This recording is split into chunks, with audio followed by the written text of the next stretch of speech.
ఓం శాంతి. భగవంతుడి మహిమ అపారమైనప్పుడు ఆయన పిల్లల యొక్క స్థితి ఎలా ఉంటుంది? పిల్లల మహిమ కూడా ఎంతో అపారమైనదే. అది వర్తమానమైన భవిష్యత్ అయినా సరే. వర్తమానంలో బాబా పిల్లలైన మనం స్వపరివర్తకులం, అంటే మనల్ని మనం మార్చుకునే వాళ్ళం. త్వధారా విశ్వ పరివర్తకులం, అంటే ప్రపంచాన్ని మార్చేవాళ్ళం. వర్తమాన కాలంలో మనం స్వరాజ్య అధికారులు, అలాగే విశ్వరాజ్యాధికారులు కూడా. నిరంతరం ఇదే ధ్యాసలో మునిగి తేలే బాబా యొక్క అనన్యమైన పిల్లలు మనందరం కదా. అనన్యమైన పిల్లలమే. మనల్ని మనం మార్చుకుంటూ ఈ ప్రపంచాన్ని ఎలా మార్చాలి అనే బాధ్యతలో ఉన్నాం. బాబా మనకు అప్పగించిన ఇంత పెద్ద ప్రాజెక్ట్ను మనం సంపూర్ణంగా చేయాలి. చాలామంది మిమ్మల్ని కూడా అడుగుతూ ఉంటారు కదా, అన్నయ్య ఈ బ్రహ్మకుమారిల జ్ఞానం ఏదైతే ఉందో ఇది 1936 నుండి 37లో స్థాపించబడింది కదా. మిగిలిన ఇతర మతాల స్థాపన జరిగినట్లే ఇది జరిగింది. అయితే ఇది ఎప్పటి వరకు కొనసాగుతుంది అని ఇతర మతాల వారిని వెళ్ళి మీ మతం ఎప్పటి వరకు ఉంటుంది అని అడిగితే వాళ్ళు ఇది సాంప్రదాయబద్ధంగా వస్తుంది, పూర్వం ఋషులు మునులు దీని గురించి వివరించారు, ఇప్పుడు మేము చెప్తున్నాం, రేపు మేము వెళ్ళిపోయాక మా తర్వాత వచ్చే వాళ్ళు చెప్తారు అంటారు. మరి బాబా పిల్లలైన మీరేమని చెప్తారు? ఈ జ్ఞానం యోగం ఎప్పటి వరకు సాగుతాయి? ఎప్పటి వరకు? ఇది ఇలాగే నిరంతరం సాగుతూనే ఉంటుందని కాదు. ఎందుకంటే జ్ఞానసాగరుడైన ఆ భగవంతుడే స్వయంగా వచ్చి మనకు ఒక ప్రాజెక్ట్ని ఇచ్చారు. మనం ఇప్పుడు ఒక ప్రాజెక్ట్ మీద పనిచేస్తున్నాం. మరి ఆ ప్రాజెక్ట్ ఏది? మన ప్రాజెక్ట్ ఏంటంటే సరికొత్త సత్యుగ ప్రపంచ స్థాపన. దానిని బాబా రకరకాల పద్ధతిలో చెప్తూ ఉంటారు. పిల్లలు, మీరు ఆది సనాతన దేవీ దేవతా ధర్మాన్ని స్థాపిస్తున్నారు. పిల్లలు, మీరు సరికొత్త ప్రపంచాన్ని స్థాపిస్తున్నారు. పిల్లలు, మీరు పతితులైన వారిని పావనంగా మారుస్తున్నారు అని. మీరు విశ్వ కళ్యాణం కోసం ఉన్నారు. కాబట్టి మన పురుషార్థం, మన తపస్సు అనేది పూర్వపు ఋషులు మునుల్లాగా కేవలం మన స్వార్థం కోసమో లేక మన సొంత ప్రయోజనం కోసం మాత్రమే కాదు. నేను కొద్దిగా అభ్యాసం చేసినను, లేక వ్యాస మహర్షిలాగా ఏదో భగవద్గీత మహాభారతం రాయించినను, లేక తులసీదాసు లాగా రామాయణం రాయించినను, మనం అలాంటివి ఏమి చేయడం లేదు. అలాగే మనం ఏదో స్వల్పకాలికమైన మతాన్ని కూడా స్థాపించటం లేదు. మనం ఆ విశ్వ రచయితతో, విశ్వ కళ్యాణకారితో, విశ్వపితతో, విశ్వ పరివర్తకుడైన ఆ బాబాతో తోడుగా ఉంటూ సహాయం అందిస్తున్నాం. మరి మనం ఎప్పుడైతే స్వరాజ్య అధికారాన్ని ఆలోచిస్తామో, అసలు ఈ స్వరాజ్యం అంటే ఏమిటి?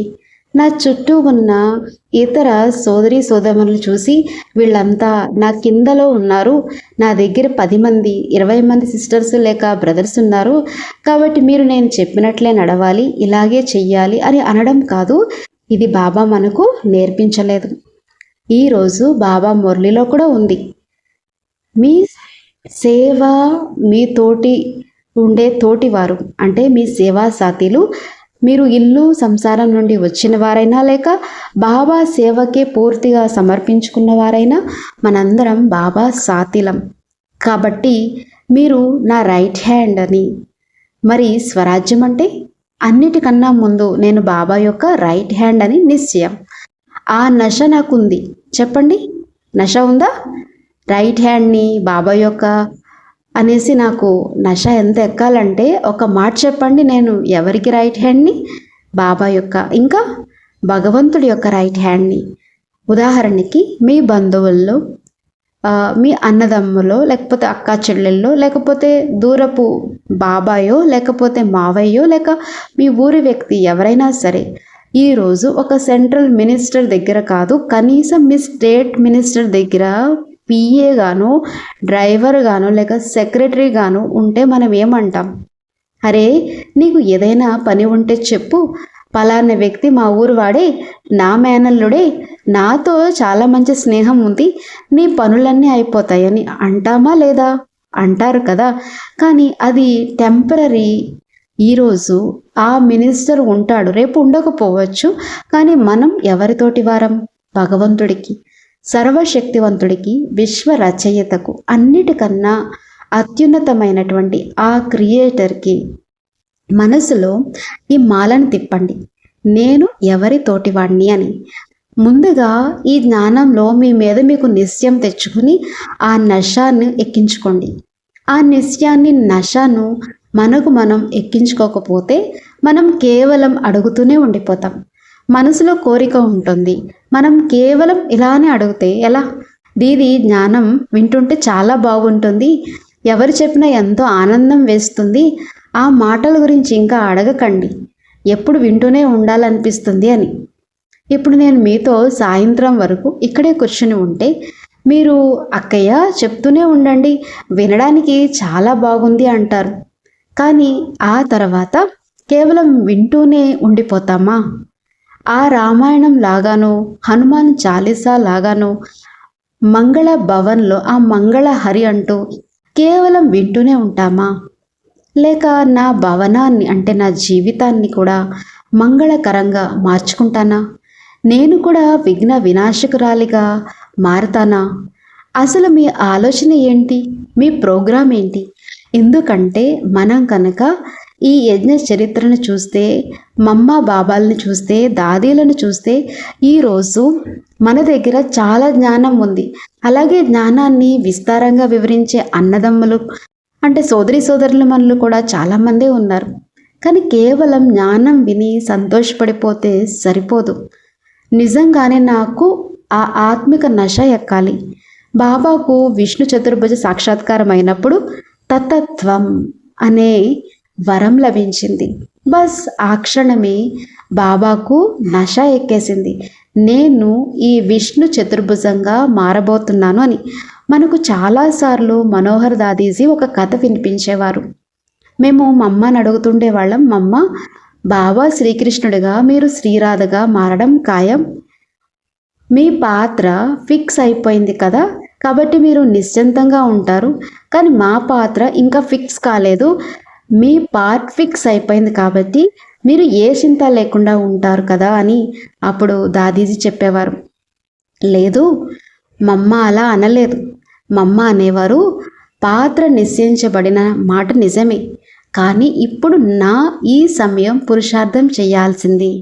ఒకవేళ ఇప్పుడు నాలో కనుక నిర్లక్ష్యం లేక బద్ధకం వస్తే నేను ఎలా రాధగా మారగలను అని. కాబట్టి మమ్మకు నేను రాధగా అవుతాను అనే నిశ్చయం మరియు నశ తప్పకుండా ఉండేది. కానీ అంతే స్థాయిలో మమ్మ యొక్క పూర్తి ఫోకస్ ప్రతి ఒక్క సెకను తన పురుషార్థం మీదే ఉండేది.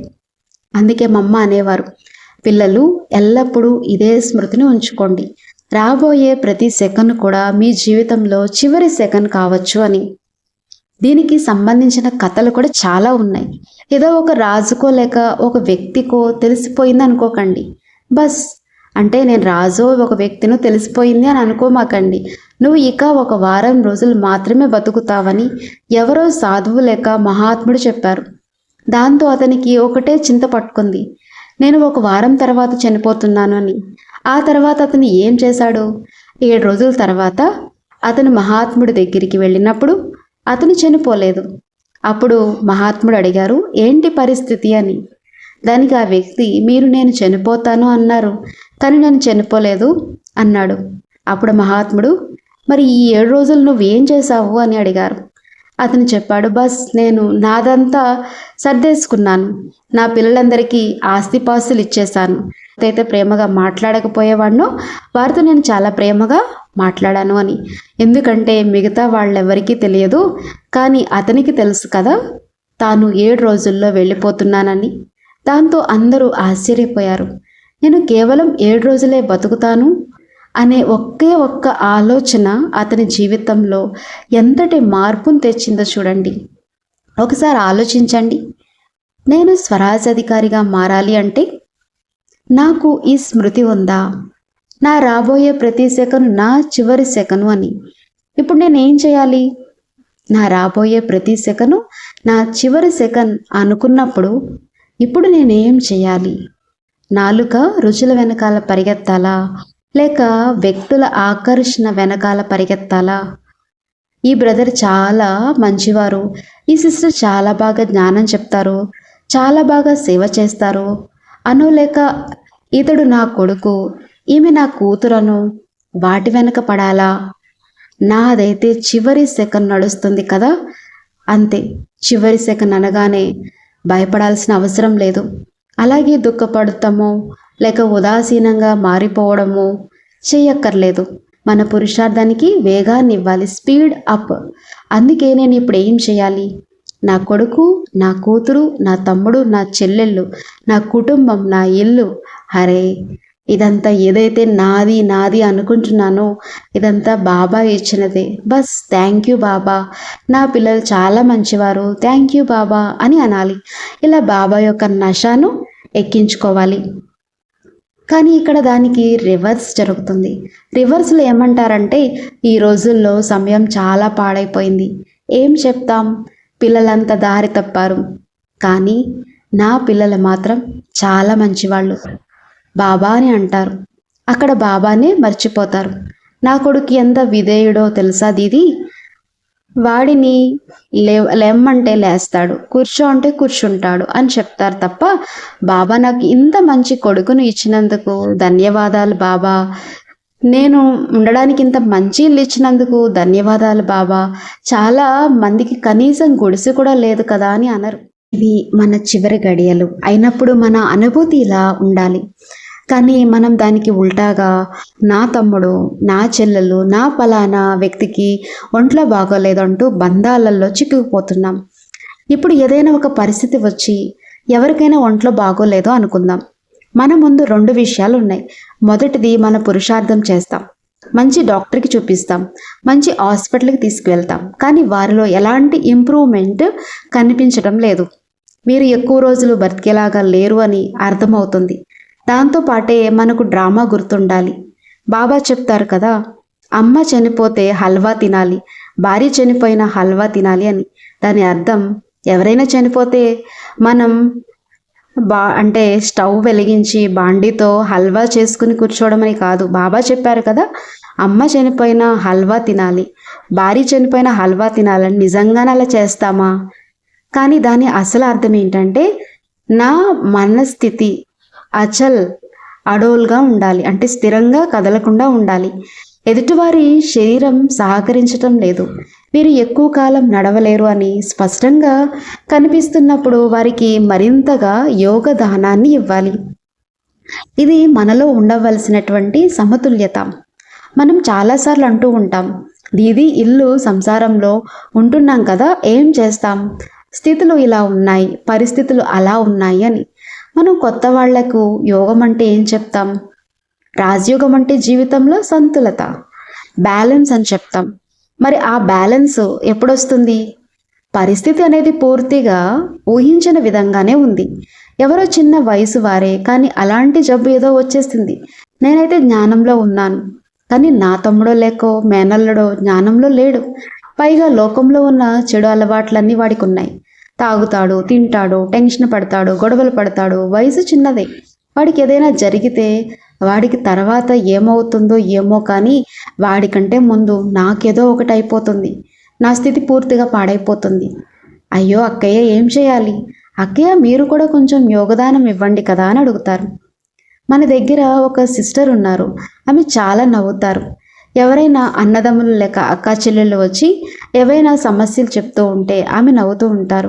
కొంతమంది మాతలు లేక బ్రదర్స్ వచ్చి, అక్కయ్య మా పలానా వ్యక్తికి ఒంట్లో బాగోలేదు, అక్కయ్య కొంచెం అప్పులున్నాయి, అక్కయ్య మా బాబు ఇలా ఉన్నాడు, మీరు కొంచెం యోగదానం ఇవ్వండి అని అడుగుతూ ఉంటారు. దానికి అక్కయ్య నవ్వేసి ఆ తర్వాత మాతో కూడా అంటూ చాలా నవ్విస్తుంటారు. ఇక రోజంతా అన్నయ్యలు అక్కయ్యలు యోగదానం ఇస్తూనే కూర్చుంటే మరి మన కోసం మనం ఎప్పుడు యోగం చేసుకుంటాం? మన పురుషార్థం మనం ఎప్పుడు చేసుకుంటాము అని ఒక్కసారి ఆలోచించండి. నేను చేసిన కర్మే నా ముందుకు వస్తుంది, మనం చేసినది మన ముందు వస్తుందని అంటుంటాం కదా. అవును, నా కర్మే. కానీ అదే సమయంలో ఉదాహరణకి నాకు ఇప్పుడు ఏదైనా దెబ్బ తగిలి ఎముక విరిగిపోయింది అనుకుందాం. అప్పుడు మీరు నా దగ్గరికి వచ్చి, అక్కయ్య ఇదంతా మీ కర్మల లెక్కలని అంటే ఎలా అనిపిస్తుంది? నా మైండ్లో అది నోట్ అయిపోతుంది. ఈ అన్నయ్య నన్ను ఇలా అన్నాడు కదా, పర్లేదు నీ వంతు వచ్చినప్పుడు నేను చూస్తాను అని. ఆ తర్వాత ఒక 10 ఏళ్లకో ఎప్పుడో మీకు ఏదైనా జరిగితే, అరే అన్నయ్య ఇదంతా నీ కర్మల లెక్కలే అని నేను అన్నాను అనుకోండి, అప్పుడు అక్కడ ప్రతీకార భావన నిండిపోతుంది. కాబట్టి ఎదుటివారికి దెబ్బ తగిలినప్పుడు ఇది కర్మల ఖాతా అని మనం అనకూడదు. దానికి బదులుగా పర్వాలేదన్నయ్య, దెబ్బ తగిలింది కదా, బాబా మీకు అవకాశం ఇచ్చారు, బాబాని జ్ఞాపకం చేయడానికి మురళీలు కూడా తీసి చదవండి అని సమయాన్ని బట్టి సందర్భాన్ని బట్టి ఎక్కడ ఏ మాట మాట్లాడాలో తెలియడమే సమతుల్యత. ఇప్పుడు మన సొంత మనిషే అనుకుందాం, పరిస్థితి చాలా వికటించింది. మరి ఇప్పుడు నేను ఏం చేయాలి? నా మనస్సు బుద్ధి యొక్క బ్యాలెన్స్ని నేను కాపాడుకోవాలి. స్వరాజ్ అధికారి అంటే ఎవరైతే సంతులనంగా అంటే బ్యాలెన్స్గా ఉంటారో వారు. ఇప్పుడు నేను మిమ్మల్ని ఒక ప్రశ్న అడుగుతాను. ఎందుకంటే నిన్నను మొన్నను మురళిలో ఒక వరదానం వచ్చింది. 2 రోజుల క్రితం బాబా చెప్పారు, పిల్లలు మీ అంత అదృష్టవంతులు ఈ ప్రపంచంలో ఎవరు అని చెప్పారు. ఎవరు లేరు. ఇప్పుడు జాగ్రత్తగా ప్రశ్న విని ఆ తర్వాత సమాధానం చెప్పండి. నేను మిమ్మల్ని అడుగుతున్నాను, మీరందరూ సంతోషంగా ఉన్నారా? కానీ ప్రియమైనటువంటి అన్నయ్యలు అక్కయ్యలు ఏమనుకోకండి, నేను మీకు ఒక నిజం చెప్పనా? ఈ ప్రపంచంలో అందరికంటే ఎక్కువ దుఃఖంలో ఉన్నది మనమే. మీరు అనొచ్చు, అక్కయ్య ఇదేం మాట, ఇక్కడ మేమంతో సుఖంగా ఉన్నాం, ఏసీ నడుస్తుంది, ఇంత పెద్ద హాల్ ఉంది, జ్ఞానం యొక్క మాటలు వింటున్నాం, కానీ ఎవరి ఇళ్లలో వాళ్ళు ఉన్నప్పుడు మనం ఏం చేస్తుంటాం? మాతలు మీరు సంతోషంగానే ఉన్నారా అని అడిగారు. ప్రతి క్షణం మీరు గమనిస్తే అవుతూనే ఉంటాం, చిరాకు పడుతూనే ఉంటాం, గొడవ పడుతూనే ఉంటాం. అక్కయ్య పిల్లలు పొద్దున్నే లేవరు అక్కయ్య, స్కూల్ టైం అయిపోతుంది, వాళ్ళకి బ్రేక్ఫాస్ట్ వండాలా లేక వాళ్ళని రెడీ చేయాలా. పెద్ద పిల్లలైతే అసలు మాట వినరు, రాత్రి 10-11 గంటలకు వస్తారు. ఎంత చెప్పినా ఈ రోజుల్లో పిల్లలు వినడం లేదు. ఎక్కువ చెప్తే ఏమవుతుందో అని భయం అని అంటుంటారు. ఆ తర్వాత వ్యాపారం చేసేవాళ్ళు లేక ఉద్యోగం చేసేవాళ్ళు ఏమంటారంటే, అయ్యో 9 గంటలు అయిపోతుంది, నేను ఆఫీస్కి త్వరగా వెళ్ళాలి, ఈరోజు షాప్లో ఈ పని ఉంది అని. రోజంతా మీరు గమనిస్తే బాబా పిల్లలైన మనం ఎంతో టెన్షన్లో ఉంటాం. మరి దీన్ని సంతోషంగా ఉన్నామని అంటారా? మీరు ఏదో ఒక రోజు ఇక్కడి నుండి మొదలు పెట్టండి. అంటే ఒక చార్ట్ పెట్టుకొని చూడండి, 1 సెకండ్ చార్ట్ పెట్టుకోండి. మనం కేవలం 1 సెకండ్లో డిస్టర్బ్ అయిపోతాం. నా పక్కన ఉన్న ఏ సిస్టరో లేకో బ్రదరో నిలబడి ఉంటే నేనేమంటానంటే, అరే ఆ పలానా మాత రావాలి కదా, ఇప్పటి వరకు రాలేదేంటి, ఏం చేస్తుంటారో ఏంటో అసలు అని. ఇప్పుడు చెప్పండి, ఇది సంతోషమా? దీన్ని సంతోషం అంటారా? బయటకు వెళ్ళినప్పుడు అనుకోకుండా నేను చెప్పులు ఒక చోట విడిచిపెట్టి మర్చిపోయాను, లేక నిజంగానే ఎవరైనా వాటిని వేసుకుని వెళ్ళిపోయారు అనుకోండి, ఆ తర్వాత మన పరిస్థితి ఎలా ఉంటుందో మీరే చూడండి. కాబట్టి నేను చెప్పే భావం ఏంటంటే, మనం అందరికీ ఓం శాంతి చెప్తాం, కలిసినప్పుడు ఓం శాంతి అంటాం కదా. మరి నిజంగానే శాంతంగా ఉన్నామా? ఉదాహరణకు నేను ఓం శాంతి అని చెప్పి నా ధ్యాసలో నేను క్లాస్ చెప్పడానికి వెళ్తున్నాను అనుకుందాం.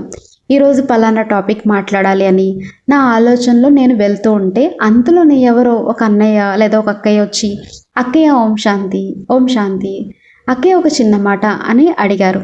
దానికి నేను అరే ఇప్పుడు మీరు కూర్చోండి, నేను క్లాస్ చెప్పడానికి వెళ్ళాలని చిరాకు పడ్డాను. మీరు గమనిస్తే మనం మంచి విషయాల్లో కూడా అడుగడుగున ఎంతో టెన్షన్లో ఉంటామంటే ఇక ఆ మాట అడగకండి. మనం కనీసం ఈ ఒక్క కళ్ళనైనా ఇక్కడ నుండి నేర్చుకొని వెళ్ళాలి. ఇలాంటి పరిస్థితి వచ్చినా, ఎలాంటి పరిస్థితి వచ్చినా, ఎలాంటి విషయం జరిగినా సరే నేను ప్రసన్నంగా రిలాక్స్గా ఉండాలి. ప్రసన్నంగా ఉండడం అంటే ఆహా ఆహా అంటూ గట్టిగా నవ్వడం కాదు. నా ముఖంలో ఆ ఆత్మిక సంతోషం స్పష్టంగా కనిపించాలి. దీనికోసం మనం ఈ అనుభూతిని చేసుకోవాలి, ఈ అభ్యాసం చేయాలి. దీనికి గుర్తు ఏంటి అంటే ప్రాక్టీస్ చేయాలి. దీనికి మీరు గమనిస్తే ఒక చిన్న పిల్లవాడు ఉన్నాడు అనుకోండి, ఈ రోజుల్లో కూడా ఒక 10-12 ఏళ్ల లోపు పిల్లవాడిని మీరు తిట్టినా లేక ఒకటి వేసిన దెబ్బేసినా సరే ఆ సమయంలో వాడు కొద్దిగా ఏడుస్తాడు, అలిగి దూరంగా వెళ్తాడు. కానీ ఆ తర్వాత 1 గంట లేక 2 గంటల కల్లా మళ్ళీ నవ్వుకుంటూ మీ దగ్గరికే వచ్చేస్తాడు. వాడి హృదయం మైండ్ పూర్తిగా క్లియర్ అయిపోతాయి. కానీ మన హృదయం బుద్ధి ఎలాంటివంటే ఇక్కడ కేవలం చెత్త నిండుకుంటూనే ఉంటుంది. నిన్న నన్ను ఫలానా వ్యక్తి ఇలా అన్నాడు, మొన్న నన్ను అలా అన్నాడు, నేను వాడికి ఈ పని లేదు చేయమని చెప్తే పర్లేదులే, సమయం వచ్చినప్పుడు నేను కూడా చూపిస్తాను. రోజంతా మనసులో ఇదే ఆలోచనల పెనుగులాట, ఇదే ఉధృత్వం నడుస్తూ ఉంటుంది. అందుకే బాబా అంటారు, పిల్లలు రోజంతా మననం, చింతన మరియు స్మరణల్లో నిమగ్నమై ఉండండి అని. కొంతమంది అన్నయ్యలు అక్కయ్యలు అంటూ ఉంటారు, అక్కయ్య మాకు మనన చింతన చేయడం రాదు. రాకపోతే నిశ్చింతంగా ఉండండి, పర్లేదు. రాకపోతే ఏం పర్వాలేదు, కనీసం స్మరణ చేయండి. స్మరణ అంటే ఈరోజు ఉదయం మురళిలో బాబా చెప్పిన పాయింట్స్ని నాకు ఏ పాయింట్ అయినా గుర్తుందా? ఈరోజు బాబా ఎంత లోతైన మురళి చెప్పారు, ఎంతగా హెచ్చరించారు, రావణుడి కారణంగా మీరు ఎందుకు దుఃఖపడ్డారు పిల్లలు, మీరు ఎవరి పిల్లలు, శ్రీబాబా పిల్లలు కదా అని చెప్పారు. ఆ తర్వాత బాబా చెప్పారు, మీరు అత్యున్నతమైన తండ్రికి పిల్లలు, మీరందరూ నాకంటే కూడా చాలా గొప్పవారు, నేను మీ సర్వెంట్ని అని. మళ్ళీ దాంతో పాటే బాబా కానీ పిల్లలు తండ్రి తండ్రే, ఆ విషయాన్ని గుర్తుంచుకోండి అని కూడా చెప్పారు. చాలాసార్లు మన అన్నయ్యలు అక్కయ్యలు కూడా ఇలానే చేస్తుంటారు. బాబా జ్ఞానాన్ని మేము చెప్తున్నాం, అక్కయ్య కూడా చెప్తున్నారు, మరి తేడా ఏముంది అని అంటుంటారు. అరే, ఇళ్లల్లో కూడా పెద్దవారికి చిన్నవారికి ఇచ్చే గౌరవం మర్యాద ఉంటుంది కదా. సమర్పిత జీవితం గడిపేవారికి, ఇల్లు సంసారంలో ఉండేవారికి రెండిటికి మధ్య తేడా ఉందా లేదా? కాబట్టి ఒకరినొకరు గౌరవించుకోవాలి. మనలో జ్ఞానస్మరణ ఉన్నప్పుడు, ఒకరి పట్ల ఒకరికి గౌరవం ఉన్నప్పుడే మనం సంతోషంగా ఉండగలం. అంతేకాని నేను సమర్పించుకున్నాను కదా అని, నా గురించి నాకు తెలుసు, మేము మా జీవితాన్ని ఇచ్చేసాం అని అనుకోవడం తప్పు. ఒకవేళ మీరు అక్కయ్య, మీరు రోజు ఎందుకు ఇలా చెప్తుంటారు, మేము జీవితాన్ని ఇచ్చామంటే ఆలోచించే ఇచ్చాం కదా అని అంటే, అలా అనుకునే ఆ అభిమానం కూడా తప్పే. కానీ అవును, రెండిటికి తేడా ఉంది. దీనిని మనం అంగీకరించాలి. మనందరం ఒకరితో ఒకరం ఎంతో నమ్రతతో, వినయంతో నడుచుకోవాలి. అప్పుడే మనం స్వరాజ్యాధికారులం కాగలం.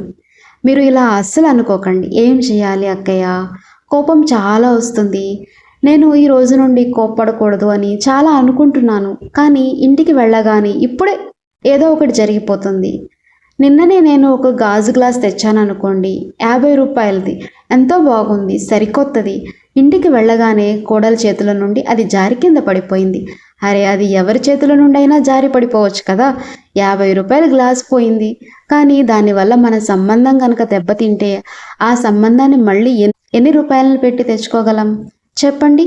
నేను మీలో ఎవరినైనా చూసి, అరే నువ్వు పెద్ద అమాయకుడివి, మూర్ఖుడివి అని అనేసాను అనుకోండి. నేనైతే ఆ మాట అనేసాను, కానీ ఆ మాట ఎదుటివారి మనసుని ఎంత గాయం చేస్తుంది. ఆ సమయంలో వారు పైకి చూపించకపోయినా మనసులో అనుకుంటారు. ఇప్పుడు ఈ విధంగా మన ప్రవర్తన వల్ల పాడైపోయినటువంటి సంబంధం ఎన్ని రూపాయలు ఇస్తే బాగుపడుతుంది చెప్పండి. 50 రూపాయల గ్లాసు పోతే పోయింది, నా 50 రూపాయలు పోయాయి. ఒకవేళ నా దగ్గర డబ్బులుంటే నేను మరో 50 రూపాయలు లేక 100 రూపాయలు ఖర్చు పెట్టి ఇంకో 2 గ్లాసులు కొనుక్కోగలను. కానీ మన వ్యవహారంలో వచ్చిన ఈ యొక్క కోపం, నేను నువ్వొక దద్దమ్మవని అనడం వల్ల నీకు కలిగిన ఆ బాధ, ఇద్దరి మధ్యనైనా లేక ఒంటరిగానైనా సరే, దాది అంటున్నారు, మనల్ని అసలు అర్థం చేసుకోరు, మనల్ని అసలు ఏమీ లెక్క చేయరని అనుకునేలా చేసింది. దీనివల్ల మనకు పాపకర్మలు మూటగట్టుకుంటున్నాయి. బాబా యొక్క ఒక అవ్యక్త మురళి ఉంది. అందులో బాబా చెప్పారు, పిల్లలు, మీ అన్నిటికన్నా ఎక్కువ పాపం మీ మాటల వల్లే తయారవుతుంది. మరియు నేనేమంటున్నానంటే, మీరు 1 గంట సమయం నుండి ప్రారంభించండి. కేవలం 1 గంట సమయం యొక్క చార్ట్ చూసుకోండి. నేను ఈ 1 గంటలో ఎంతమందికి ఎన్ని తప్పుడు మాటలు మాట్లాడాను అని. చాలాసార్లు ఇంట్లోనే పిల్లవాడు ఉంటాడు. మనం ఎంతో ప్రేమతో కూడా వాడిని, ఏ దద్దమ్మ నువ్వు ఒక కోతివి అని అనేస్తామా, అవునా? ప్రేమతో. మరి ఆ ప్రేమలో ఏమన్నావు? నువ్వు ఎవరు? నిజానికి మీరు వాడికి నువ్వు ఒక దేవతవి, నువ్వు కృష్ణుడివి అని చెప్పాలి. కానీ ద్వాపరయుగం నుండి మన సంస్కారాల్లో ఏదైతే నిండి ఉందో అదే ఇప్పుడు బయటకు వస్తుంది. మరి నేను ఎలా స్వరాజధికారిని కాగలను? భగవంతుడి స్మరణ ఉన్నప్పుడే అది సాధ్యమవుతుంది. ఈరోజు మురళి నాకు గుర్తుండాలని ఏమీ లేదు. ఒకవేళ నాకు ఈరోజు మురళిలో ఏ ఒక్కటి కూడా గుర్తు లేకపోయినా కనీసం ఇదైతే తెలుసు కదా, బాబా మనల్ని దేవతలుగా చేయటానికి వచ్చారు అని. నేను నా ఇంట్లోని పిల్లవాడికి, నౌకరికి, సోదరుడికి లేక మేనల్లుడికి కనీసం ఇదైనా చెప్పాలి కదా, అరే వాహ్ మీరు ఎంత మంచివారు, బాబా పిల్లలు కదా అని. కనీసం ఇంతైనా మాట్లాడండి. పనులు చేసుకుంటున్నప్పుడు కూడా ఇది కూడా గుర్తుండదా ఏంటి? పని చేసుకుంటేనే మనకు మనమే గుర్తు చేసుకోవాలి. వాహ బాబా వాహ, వాహ బాబా వాహ, నేను మీ ఛత్రఛాయలో ఉన్నాను. బాబా నేను మీ పిల్లవాడిని. బాబా మీరే నన్ను పాలిస్తున్నారు. బాబా మీరు ఎంత మంచి చదువు చదివిస్తున్నారు అని. భగవంతుడితో ఆత్మిక సంభాషణ అంటే కేవలం యోగంలో కూర్చున్నప్పుడే నేను రుహరిహాన్ చేస్తున్నాను. అవును బాబా, నేను బిందురూప ఆత్మను, బిందురూప శ్రీబాబా సనాతనమైనటువంటి పిల్లవాడిని. మీరు నా మాత పిత నన్ను పాలిస్తున్నారు అని అనుకోవడం కాదు. అది మన యోగంలో కూర్చున్నప్పుడు సహజంగానే జరుగుతుంది. కానీ అసలైనటువంటి రుహరిహాన్ అంటే పనులు చేస్తూ కూడా బాబాతో మాట్లాడుతూ ఉండటం. పనులు చేసుకుంటూ మనం ఎన్నిసార్లు ఒకరితో ఒకరం ఫోన్లో మాట్లాడుకుంటాం. ఈ రోజుల్లో ఎన్నోసార్లు వాట్సాప్ మెసేజ్లు పంపుకుంటాం, ఎన్నోసార్లు చాటింగ్ చేస్తాం. కానీ ఎవరితో చేస్తాం? అందరితోనూ కాదు, అందరితోనూ చెయ్యం. మనకు ఎవరైతే ఎంతో సన్నిహితులో వారు మన పిల్లలు కావచ్చు, స్నేహితులు కావచ్చు, లేక మనల్ని ప్రేమించేవారు కావచ్చు. మీరు చూడండి, రోజంతా చాటింగ్లోనే మునిగి తేలుతూ ఉంటారు. సాధారణ ఇల్లాలు కూడా వాట్సాప్తోనే మునిగిపోతుంటారు. నేను చాలాసార్లు నన్ను నేను కూడా చెక్ చేసుకున్నాను. వాట్సాప్ ఒకసారి ఓపెన్ చేస్తే చాలు, అరగంట సమయం ఎలా గడిచిపోతుందో అసలు తెలియనే తెలియదు. ఆ తర్వాత అక్కడ నాకు ఏదైనా నచ్చితే దాన్ని ఇంకో చోటికి ఫార్వర్డ్ చేయడం మొదలు పెడతాను. అందులో ఒక అరగంట సమయం అయిపోతుంది. ఎంత సమయం వృధా అవుతుందో చూడండి. కాబట్టి నడుస్తూ తిరుగుతూ పనులు చేసుకుంటూ బాబాతో ఈ విషయాలు మాట్లాడండి. భోజనం తయారైంది బాబా, మీకు భోగ్ సిద్ధమైంది, ప్రసాదంగా మారింది బాబా, మీ పిల్లలు వస్తారు బాబా, మీ పిల్లలు తిని ఎంతో తృప్తిగా సంతోషంగా ఉండాలి. మరి నా ఈ చింతన రోజంతా నడుస్తుందా? ప్రస్తుత సమయంలో ప్రతి ఒక్క సెకను నన్ను నేను చెక్ చేసుకోవాలి. నేను ఏ స్థితిలో ఉన్నాను? నా ప్రేమ ఎవరితో ఉంది? బాబాతో ఉందా? మీరు సోదరులు కావచ్చు, సోదరి మనులు కూడా కావచ్చు. మీరు ఆఫీస్లో ఉన్నా లేక షాప్లో ఉన్నా, మీకు ఎవరితోనైనా స్నేహం ఉంటే పని చేసుకుంటూ కూడా మెసేజ్ పంపిస్తుంటారు కదా, ఈరోజు నేను 2 గంటల నుండి 3 గంటల మధ్య ఫ్రీగా ఉంటాను, నా దగ్గరికి వచ్చే అని. ఈరోజు సాయంత్రం నేను ఫ్రీగా ఉంటాను, మనం ఇద్దరం కలిసి తిరగడానికి వెళ్దాం అని మెసేజ్ చేస్తారు కదా. మరి నేను ఈరోజు బాబాకు ఎన్ని మెసేజ్లు పంపాను? కాస్త ఆ లెక్క కూడా చూసుకోండి. కనీసం ఇదైనా చెప్పండి, బాబా ఈరోజు నేనైతే చాలా బిజీగా ఉన్నాను. అవును బాబా, చాలా బిజీగా ఉన్నాను, ఇప్పుడు నేను మిమ్మల్ని తలుచుకోలేకపోతున్నాను. పర్లేదు బాబా, మధ్యాహ్నం 2 గంటల తర్వాత మనం కలుద్దాం. మరి ఆ తర్వాత 2 గంటలకు కలవండి. ఒకవేళ 2 గంటలకు కూడా నేను ఫ్రీగా లేకపోతే సాయంత్రం 4 గంటలకైనా బాబాకు చెప్పండి, హలో బాబా, సారీ నేను మీకు 2 గంటలకి టైం ఇచ్చాను, కానీ ఈరోజు నేను చాలా బిజీగా ఉండిపోయాను, మీ దగ్గరికి రాలేకపోయాను బాబా.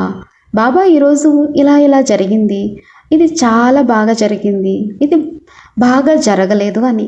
అంతేకాని మళ్ళీ అవే లౌకిక విషయాలు మాట్లాడుతూ కూర్చోకండి. ఆ తర్వాత చెప్పండి, బాబా మీరు నన్ను దేవతగా చేయడానికి వచ్చారు కదా, బాబా మీరు నన్ను పావనంగా చేయడానికి వచ్చారు, బాబా నేను ఆత్మగా మారుతున్నాను, పావనంగా మారుతున్నాను, పవిత్రంగా మారుతున్నాను అని. మనం ఈ అభ్యాసం చెయ్యనంత వరకు మనం ఏదైతే అనుకుంటామో స్వరాజ్య అధికారి అంటే మనల్ని మనం పరిపాలించుకోవడం అని, అది అస్సలు సాధ్యం కాదు. స్వరాజ్ అధికారి కావడం ఎప్పుడు సాధ్యమవుతుంది అంటే నడుస్తూ తిరుగుతూ జ్ఞానం యొక్క స్మరణ జరగాలి, లేక బాబాతో రూహరిహాన్ అవ్వాలి, బాబాకు ఫోన్ చేయండి, లేక మిగతా ప్రపంచపు గొడవలన్నీ వదిలేసి బాబాకు మెసేజ్ పంపండి. ఒక డైరీ దగ్గర పెట్టుకుని రాయండి, అవును బాబా సాయంత్రం కలుద్దాం, బాబా ఈరోజు నేనైతే చాలా బిజీగా ఉన్నాను, ఈరోజు కాదు రేపు కలుద్దాం, ఏదో ఒకటి రాయండి, ఏదో ఒక మెసేజ్ బాబాకు పంపండి. బాబా ఈరోజు నా ఆరోగ్యం బాగలేదు, బాబా మీరు వచ్చేయండి, సుప్రీం సర్జన్ అని రాయండి. బాబా మిమ్మల్ని టచ్ చేస్తారు, తాకుతారు. బాబా ఎవరో ఒకరిని మీ దగ్గరికి పంపిస్తారు, వారు వచ్చి మీరు ఇది కాదు ఇది తినండి అని చెప్తారు. అప్పుడు మీకు అనిపిస్తుంది అవును నేను నయమైపోయాను అని. కాబట్టి మనం స్వరాజ్ అధికారిగా ఎప్పుడు మారుతామంటే మొదటగా నా మనసు మరియు బుద్ధి సరైన మార్గంలోకి వచ్చినప్పుడు. ఇదంతా మనసు బుద్ధి యొక్క ఆట మాత్రమే కదా. ఇప్పుడు నేను కూర్చుని ఉన్నాను, అయ్యో ఇప్పుడు ఏం చేద్దాం, సరే ఈరోజు సమోసాలు చేసుకుందాం, వాతావరణం చాలా బాగుంది, ఈరోజు పకోడీలు చేసుకుందామా అని మనసు అంటుంది. మళ్ళీ మనం ఏమంటాం, ఏం చేయాలి, మేమైతే కర్మేంద్రియాలకు బానిసలుగా మారాము అని. ఎందుకంటే ఇప్పుడు జ్ఞానం కూడా చాలా ఎక్కువగా వచ్చేసింది కదా, అందుకే అంటూ ఉంటాం మేము కర్మేంద్రియాలకు బానిసలము అని. మరి బానిసలుగా ఎందుకున్నాం? ఎందుకంటే మనసు మరియు బుద్ధికి మనం సరైనటువంటి మార్గాన్ని ఇవ్వలేదు. కాబట్టి ఇప్పుడు ఈ మనసు బుద్ధికి మీరు మొదట డైరెక్షన్ ఇవ్వండి. ఓ మనసా, ఓ బుద్ధి, మరియు ఈ మనసు చాలా మంచిది. నేను ఒక మాట చెప్తాను, మీకు కూడా అనుభవం అయ్యే ఉంటుంది. ఉదాహరణకు రేపు ఉదయం 5 గంటలకి మీరు కింద స్టేషన్ నుండి రైలు పట్టుకోవాలి అనుకుందాం. అలాంటప్పుడు ఖచ్చితంగా మీరు ఇక్కడ నుండి తెల్లవారుజామున 3:30కో లేక 4 అంటే 4ంటికి మధ్యలో బయలుదేరాల్సి ఉంటుంది. ట్యాక్సీలో వెళ్ళినా బస్సులో వెళ్ళినా 1 గంట సమయం పడుతుంది కదా. ఇప్పుడు మీరు రాత్రి పడుకునేసరికి 10 గంటలు అవుతుంది. అప్పుడు మీరు గడియారంలో అలారం సెట్ చేస్తారు, లేక ఒకరినొకరు చెప్పుకుంటారు, అయ్యో బాబా నన్ను ఉదయం 3 గంటలకే లేపండి, స్నానం చేసి వెళ్తాం, అలానే వెళ్ళకూడదని. ఆ తర్వాత ఆలస్యం అయిపోతుందేమో అనే ఇదే ఆలోచనలతో మీకు కాసేపు నిద్ర కూడా పట్టదు. అప్పుడు మీరు అంటారు, బాబా ఇప్పటికైతే కాసేపు నిద్ర పుచ్చండి, నేను ఉదయాన్నే త్వరగా లేవాలి అని.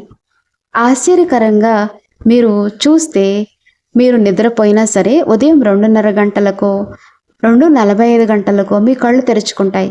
అలారం 3 గంటలకే మోగాక ముందే మీరు మేల్కుంటారు. అలారం మోగకముందే మేలుకుంటారు. మిమ్మల్ని 2:30 లేదా 2:45 గంటలకి ఎవరో లేపారు. ఇది మీ మనసు మరియు బుద్ధి చేసింది. ఎందుకంటే మీరు దానికి డైరెక్షన్ ఇచ్చారు. ఉదయం త్వరగా లేవాలి, ట్రైన్ పట్టుకోవాలి, మిస్ అవ్వకూడదని, సమయానికి లేవాలి, ట్రైన్ మిస్ అవ్వకూడదని మీ మనసు మరియు బుద్ధికి మీరు ముందుగానే డైరెక్షన్ ఇచ్చారు. కాబట్టి మన మనసు మరియు బుద్ధి ఎలా చెప్తే అలా ఆజ్ఞ పాలన చేస్తుందో చూడండి.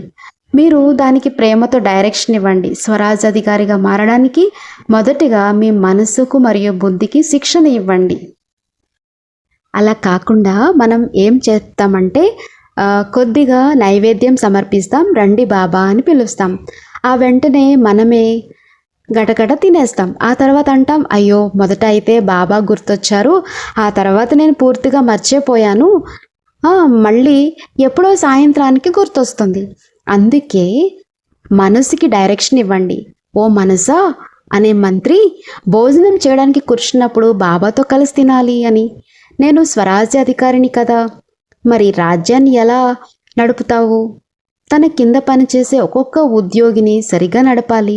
మొదటగా ఈ మనస్సు అనేటువంటి మంత్రిని, బుద్ధి అనేటువంటి మంత్రిని సరిగ్గా నడపండి. వీటికి డైరెక్షన్ ఇవ్వండి. అప్పుడే అనిపిస్తుంది అవును నేను ఆత్మను అని. అప్పుడే అనిపిస్తుంది అవును నేను ఆత్మను అని. కాబట్టి స్వరాజ్ అధికారి అంటే అర్థం ప్రతి అడుగులోనూ అనుభూతి చెందటం.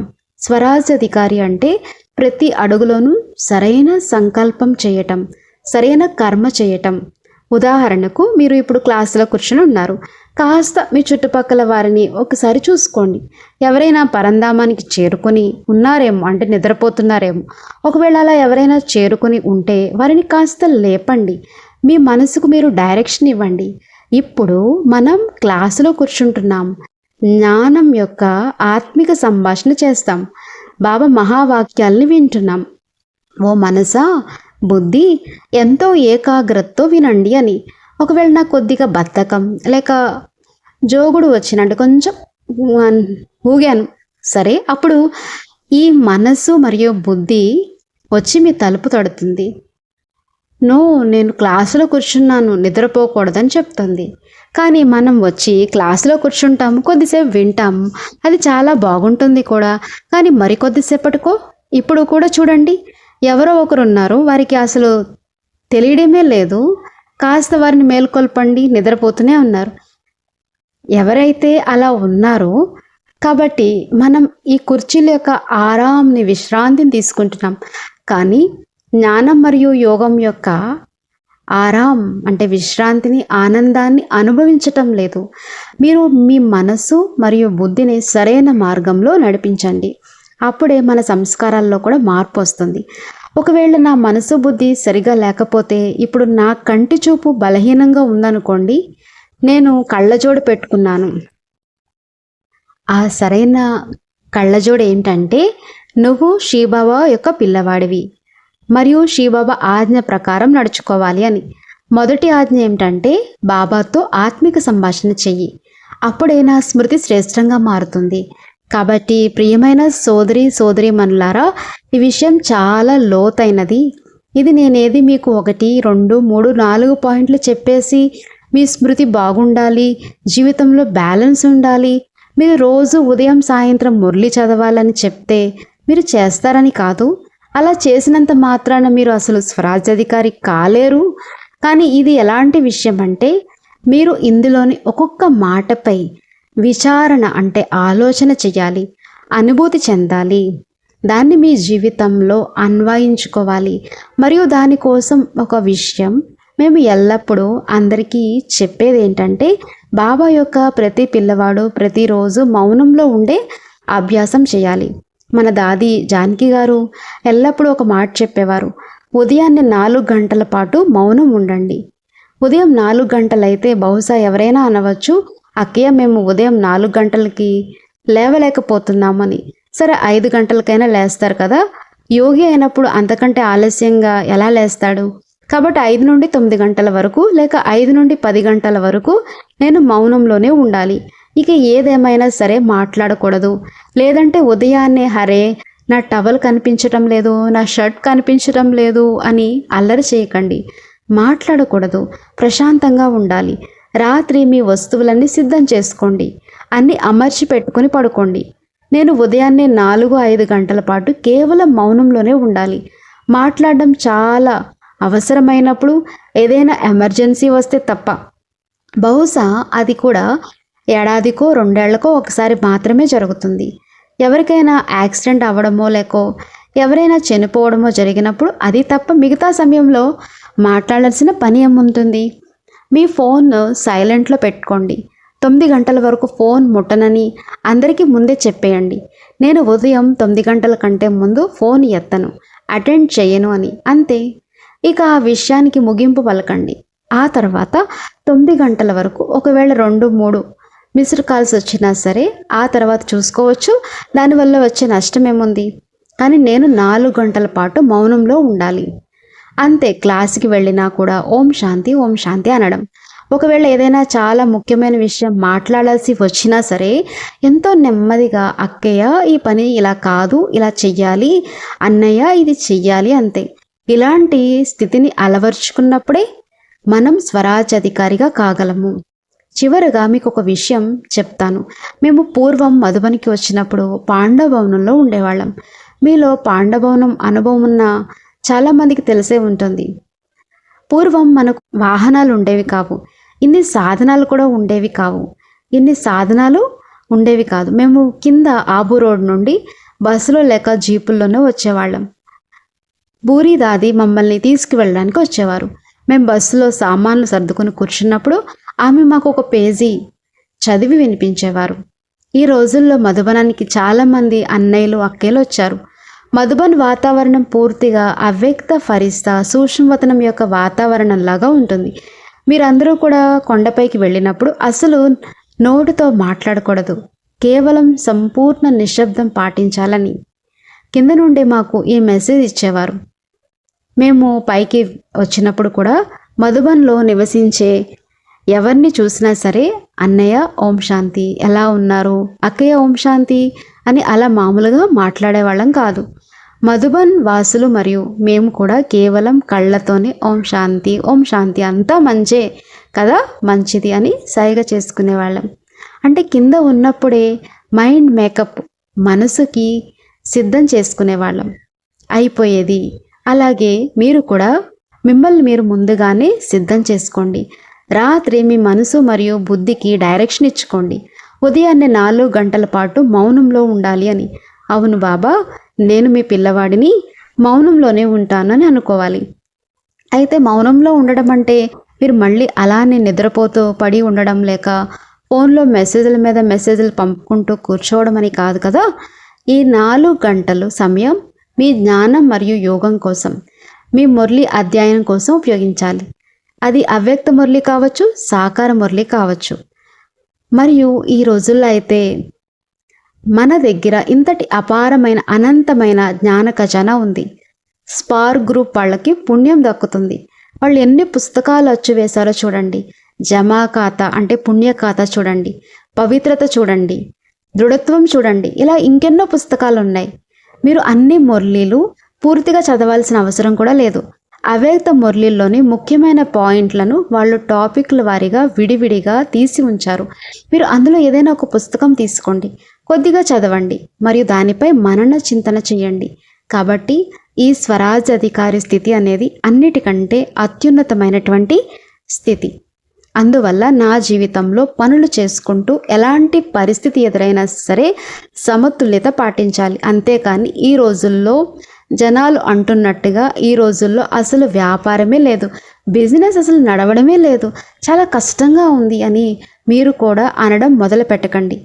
పరిస్థితులు ఎలా ఉన్నా సరే నా వద్ద జ్ఞానం ఉంది, నా వద్ద యోగం ఉంది, నా వద్ద బాబా ఉన్నారు, బాబా నాతో ఉన్నారు. కాబట్టి నా వ్యాపారం కూడా ఎంతో అద్భుతంగా సాగుతుంది, అద్భుతంగా నడుస్తుంది. మీ ఈ భావనలే వాతావరణాన్ని మారుస్తాయి. ఎందుకంటే మనం మన ఆలోచనలతో ఎలాంటి వాతావరణాన్నైనా సృష్టిస్తామో అక్కడ అలాంటి వైబ్రేషన్స్ అనేవి ఏర్పడతాయి. మీరు మీ దుకాణానికి వెళ్ళి అక్కడ కూర్చొని అయ్యో ఈ రోజుల్లో అసలు గిరాకీనే లేదు, వ్యాపారం చాలా నెమ్మదించింది అని అనుకుంటూ ఉంటే మీ వద్దకు వచ్చే కస్టమర్స్ కూడా బయట నుండే వెనుతిరిగి వెళ్ళిపోతాడు. ఎందుకంటే మీ దుకాణం చుట్టూ అలాంటి నెగిటివ్ ప్రకంపనాలు వ్యాపించి ఉన్నాయి. అలా కాకుండా మీరు అక్కడికి వెళ్ళి వాహ్ నా దుకాణానికి లక్ష్మీదేవి వస్తుంది, ఎందుకంటే నేను స్వయంగా నారాయణుగా మారే చదువుతున్నాను, మరి నా దుకాణంలో నష్టం ఎలా వస్తుంది, అస్సలు రాదు, లాభమే వస్తుందని అనుకోండి. మీ ఈ శ్రేష్టమైన సంకల్పాలు ఆ వాతావరణాన్ని పూర్తిగా మార్చేస్తాయి. కాబట్టి జ్ఞానాన్ని కేవలం వినడం మాత్రమే కాదు, దాన్ని మన జీవితంలో ప్రాక్టికల్గా ఉపయోగించాలి. అప్పుడే మనం స్వరాజ్ అధికారిగా కాగలం. మనసుకి సరైన శిక్షణ ఇవ్వండి, బుద్ధిని స్థిరంగా ఉంచండి. దీనికి సంబంధించి నేను మీకు చివరిగా ఒక ప్రాక్టికల్ ఉదాహరణ చెప్తాను. జైపూర్లో మా వద్దకు ఒక అన్నయ్య వస్తూ ఉంటారు.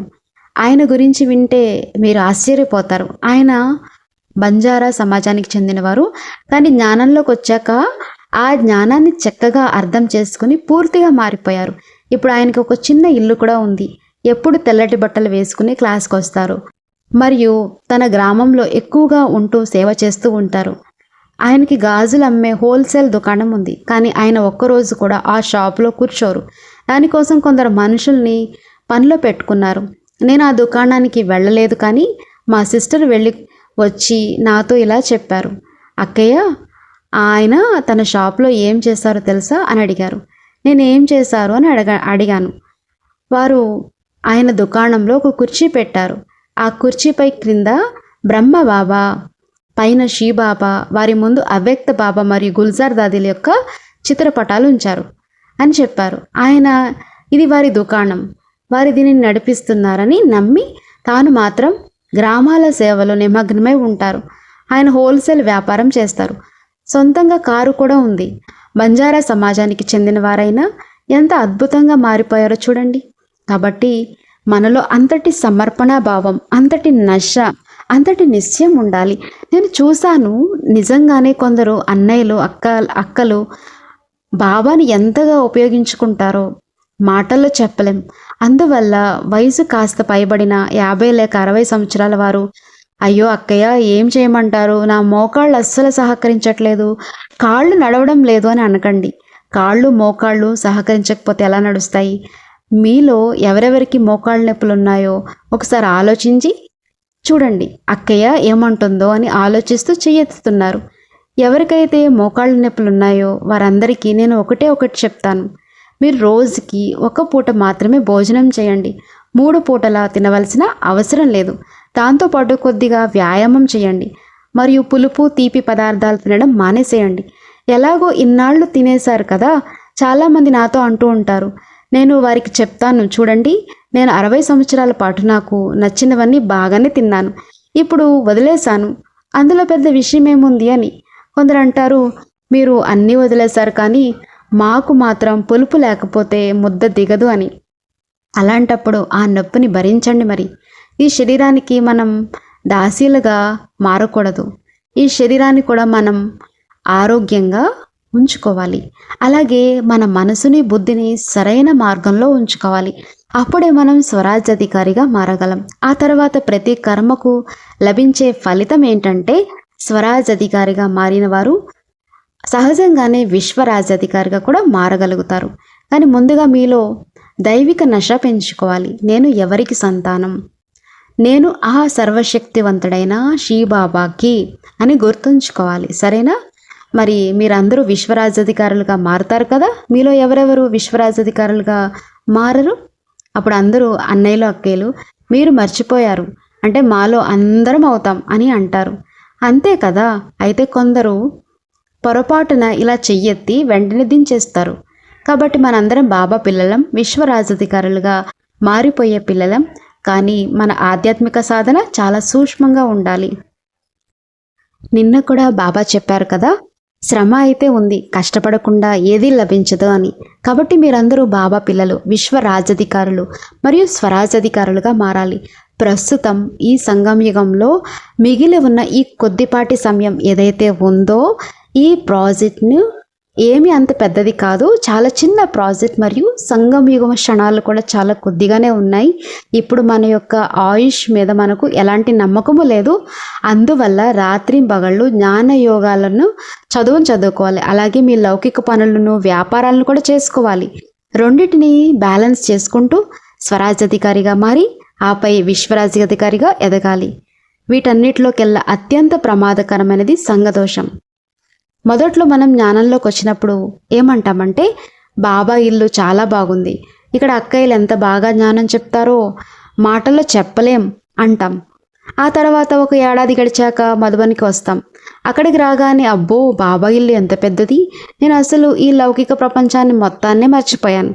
నా భర్త జ్ఞానంలోకి వచ్చినా రాకపోయినా, నా భార్య వచ్చినా రాకపోయినా నాకు అనవసరం, ఇకపై నేను కేవలం బాబా పిల్లవాడిగానే జీవిస్తానని అనుకుంటాం. కానీ తిరిగి ఇంటికి వెళ్ళిన తర్వాత పరిస్థితి మారుతుంది.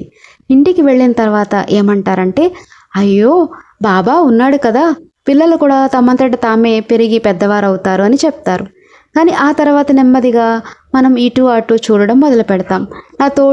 నా తోటి ఉన్న ఈ అన్నయ్య, ఈ అక్క ఏం చేస్తున్నారని గమనించడం స్టార్ట్ చేస్తారు. మొదట్లో కొద్దిగా జ్ఞానంలోకి వచ్చినప్పుడు ఎలా ఉంటారంటే, ఉదాహరణకి ఇప్పుడు మామిడి పండ్ల సీజన్ వచ్చిందనుకోండి, నేను ఎంత పేదవాడినైనా, సాధారణ వ్యక్తినైనా సరే, కొద్దిగా వచ్చిన ఈ పండ్లలోంచి కనీసం 2 మామిడి పండ్లైనా బాబా ఇంటికి ఇచ్చి వస్తానని అనుకుంటారు. అలాగే ఇప్పుడు యాపిల్ పండ్లు వచ్చాయి కదా, అక్కయ్య మేము చాలా సాధారణ కుటుంబం, ఎక్కువేమి ఇవ్వలేము, కానీ కనీసం 2 పండ్లైనా ఇస్తామంటారు. కానీ ఆ తర్వాత నెమ్మదిగా మీరు బాబాకు భోగు విషయంలో ఇతరుల్ని చూసి లెక్కలు వేయడం మొదలు పెడతారు. పక్కవాడు 100 రూపాయలు ఇస్తున్నాడు అనుకోండి, ఇప్పుడు మీ క్లాస్కి ఒక 50 మంది వస్తున్నారు అనుకుందాం. ఈ రోజుల్లో మీరు ఒక స్వీట్ రైస్ లాంటిది చేసి ఒకరిద్దరికి పంచాలన్నా ఏదైనా ఖర్చు అవుతుంది. అన్నయ్య ఎవరైనా తెలివైన వారు ఉంటే చెప్పండి, ఈ రోజుల్లో కనీసం ఒక ప్లేట్ 10 రూపాయలన్నా పడుతుందా లేదా? ఇప్పుడు ఆలోచించండి, ఒకవేళ మీకు క్లాస్కి 50 మంది వస్తుంటే ప్రతి ఒక్కరికి ₹1 విలువైన ప్రసాదం లభించినా లేక ₹5 ప్రసాదం లభించినా మొత్తం ఎంత అవుతుంది? నా వద్ద కెపాసిటీ ఉంది, నేను ₹1000 ఖర్చు చేయగలను, కానీ క్లాసులో ఉన్న ఆ సిస్టర్ మాత్రం ₹100 ఇస్తుంది. ఎందుకంటే ఆవిడ పాపం చాలా పేదరాలు, సాధారణ కుటుంబం. అయితే ఇక్కడ నేను ఎవరిని అనుసరించాను? మధుబన్కి వెళ్ళినప్పుడు ఎంత ఇస్తారు అన్నయ్య? మీరు ఇద్దరు వెళ్ళినప్పుడు ఎంత ఇస్తారు అని అడిగితే ఆ అన్నయ్య అంటారు, చూడండి అన్నయ్య, మేము ఎక్కువ చేయలేము, నేను ఒక్కడే వెళ్తే ₹1000 ఇస్తాను, ఇద్దరం కలిసి వెళ్తే ఒక 2 లేక 2,500 ఇస్తామని చెప్తారు. అప్పుడు అక్కడ అక్కయ్య అంటుంది, అలాంటప్పుడు మనం మాత్రం ఎందుకు ఎక్కువ ఇవ్వాలి? మనకు అక్కయ్య కూడా ₹3,000 ఇవ్వమని ఏం చెప్పలేదు కదా, వద్దు వద్దు అని అనుకుంటుంది. ఇప్పుడు నా వద్ద శక్తి ఉంది, నేను ₹10,000 కూడా ఇవ్వగలను, కానీ నేను ఎవరిని చూశాను? ఆ మాతాజీని చూశాను. ఇలా మనం ఎప్పుడైతే ఇతరులను చూడడం మొదలు పెడతామో అప్పుడు నెమ్మదిగా మనకు అందరిలోనూ లోపాలు, చెడు మాత్రమే కనిపిస్తాయి. ఆ తర్వాత మనం ఏమంటామంటే, ఈ అక్కయ్య ఇంత జ్ఞానం చెప్తుంది కదా, ఎప్పుడైనా ఆ అక్కయ్యతో కలిసి ఉండి చూస్తే అసలు విషయం తెలుస్తుంది అని ఇతరులను విమర్శించడం మొదలు పెడతాం. అందుకే దీన్ని సంఘదోషం అంటారు. నిజానికి మనం ఎవరి సాంగత్యంలో ఉండాలి? నేను కేవలం ఒక బాబా సాంగత్యంలోనే ఉండాలి. కానీ నేను ఎవరితో కలిసి ఉండడం మొదలుపెట్టాను? ఇతరులతో. ఎప్పుడైతే మన వేలు ఇతరుల వైపు చూపిస్తుందో అప్పుడు ఏం జరుగుతుంది? మన స్వదర్శన చక్రం ఇలా తిరిగితే అంతా బాగుంటుంది, కానీ అది కనుక పరదర్శనం వైపు తిరిగితే మాత్రం మనిషి దశాబ్దాల కింద పడిపోతాడు. అందుకే సోదరి, ఎప్పుడు జ్ఞానయోగాల చదువుల్లోనే నిమగ్నమే ఉండండి. ఒకవేళ మీరు పుణ్యం సంపాదించుకోవాలనుకుంటే మొదటిది మౌనంగా ఉండటం అలవాటు చేసుకోండి. ఇక రెండో విషయం, మీ మాటలపై నియంత్రణ కలిగి ఉండండి. ఇందాక నేను చెప్పాను కదా, మనం ఇంట్లో పిల్లల్ని ఎంతో ప్రేమతో, వీడు చాలా అల్లరివాడు అక్కయ్య, అచ్చం కోతిలాగా చేస్తాడు, ఒక్క సెకండ్ కూడా ప్రశాంతంగా కూర్చోడని అనేస్తూ ఉంటాం. ఇప్పుడు నేను ఆ బాబును కోతి అన్నందుకు వాడికి పెద్దగా బాధ అనిపించకపోవచ్చు, కానీ నేను వాడికి ఆశీర్వాదం ఇచ్చానా లేక శాపం ఇచ్చానా? కాబట్టి మీ మాటల్ని కేవలం శుద్ధంగా ఉంచుకుంటే సరిపోదు. మాటలు ఎలాగో మాట్లాడుతున్నాం, కానీ మీ వాణి ఎప్పుడు ఇతరుల్ని ఆశీర్వదించేలాగా, దీవించేలాగా కూడా ఉండాలి. ఎందుకంటే నేను ఎవరి సంతానాన్ని? వరదాత యొక్క సంతానం. ఉదాహరణకు ఈ సిస్టర్ కాస్త బద్ధకస్తురాలు అనుకుంటాం. అప్పుడు నేను, ఈ సిస్టర్ చాలా మంచిదండి, ఎంతో మధురంగా మాట్లాడుతుంది, అర్ధరాత్రి వేళ చెప్పినా సరే సేవ చేయడానికి సిద్ధపడిపోతుంది, కానీ కాస్త బద్ధకం ఎక్కువ అని అన్నాను. ఇక్కడ నేను 3-4 సార్లు ఆమెని మహిమపరిచాను, కానీ చివరగా ఒక మాట ఏమన్నాను? బద్ధకం అని అనేశాను. దాంతో ఆవిడ ఏమనుకుంటుంది? ఆ అక్కయ్య ఏమనుకుంటుంది? సరేలే, అక్కయ్య నన్ను బద్ధకస్తురాలుగానే భావిస్తుంది కదా, మెల్లగానే చేసుకుంటాను అని అనుకుంటుంది. మరి ఇప్పుడు నేను ఆ అక్కయ్యని ఉత్సాహపరిచినా లేక నిరుత్సాహపరిచానా చెప్పండి? కాబట్టి ఎదుటివారు ఉత్సాహపడేలా మాట్లాడాలి, కానీ నిరుత్సాహపడేలా మాట్లాడకూడదు. ఒకవేళ మీ బాబుకు ఈసారి పరీక్షల్లో మార్కులు తక్కువ వచ్చి 70% వచ్చాయి అనుకుందాం. అయితే మీరు కోచింగ్ కూడా పెట్టించారు. అప్పుడు మీరు, నువ్వు ఎంత పనికి మాలిన వాడివిరా, 70 మార్కులు తెచ్చుకున్నావు, కోచింగ్ కోసం అంత డబ్బు తగలేస్తున్నాం, ఇంత మంచి స్కూల్లో చదివిస్తున్నాం, అయినా ఇంతేనా అని అంటారు. ఆపై ఆ పక్కింటి అబ్బాయిని చూడు, వాడికి 80% మార్కులు వచ్చాయని పోలుస్తారు. అలా అంటే ఈ రోజుల్లో పిల్లలు ఏమనుకుంటున్నారు తెలుసా? వాడికి 80% వచ్చాయి కదా, మీకు వాడు నచ్చితే వాడిని మీ ఇంట్లో తెచ్చుకోండి అని అనేసిస్తారు. ఇది నిజంగా జరుగుతుంది. కాబట్టి పిల్లలను అలా అనకండి. మీరు మీ బాబుతో 70% మార్కులు తెచ్చుకున్నావా? చాలా మంచిది, చాలా అద్భుతం, మరి వచ్చేసరి ఎంత తెచ్చుకుంటావు అని ప్రేమగా అడగండి. వాడి నోటి నుండే ఆ మాట రానివ్వండి. అప్పుడు వాడే స్వయంగా, అమ్మ వచ్చేసరి నేను తప్పకుండా 80% మార్కులు తెచ్చుకుంటానని చెప్తాడు. దానికి మీరు చాలా మంచిది, నువ్వు కనుక 80% తెచ్చుకుంటే నీకు నేను ఒక మంచి గిఫ్ట్ ఇస్తానని అనండి.